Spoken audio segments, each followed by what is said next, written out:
first in Jamaica in the 2006 sitting of CSEC's Principles of Business exam and second in the country for social studies.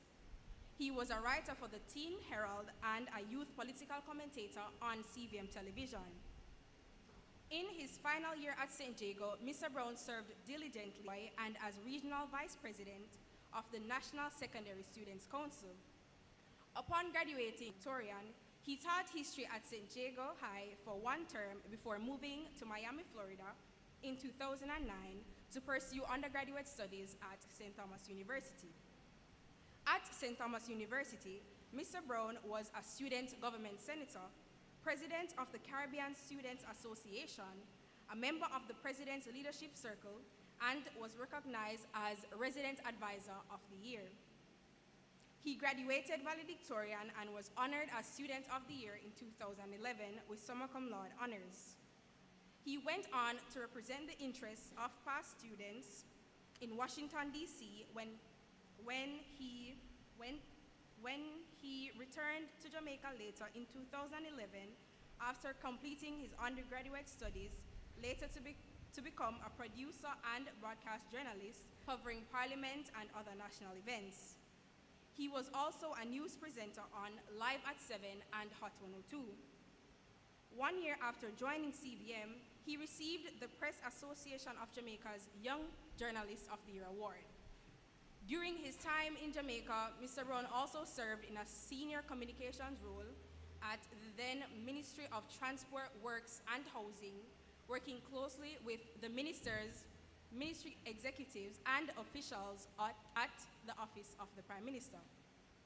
In 2004, on a merit scholarship to study law at the George Washington University Law School in Washington, D.C.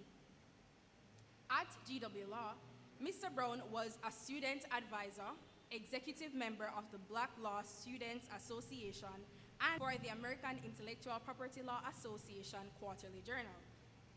He received White House and university recognition for his pro bono legal service in 2017.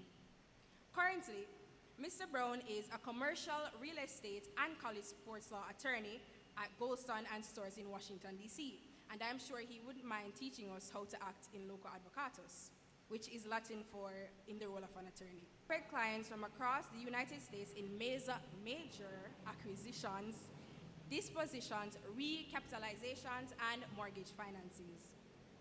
While working full-time, Mr. Brown is simultaneously pursuing his doctorate in education at Vanderbilt University with a focus on leadership. His determination and adroit abilities incurred great personal success and cements the only true rational reasoning, that St. Jago High only bears greatness. Everyone, Mr. David Winston Brown.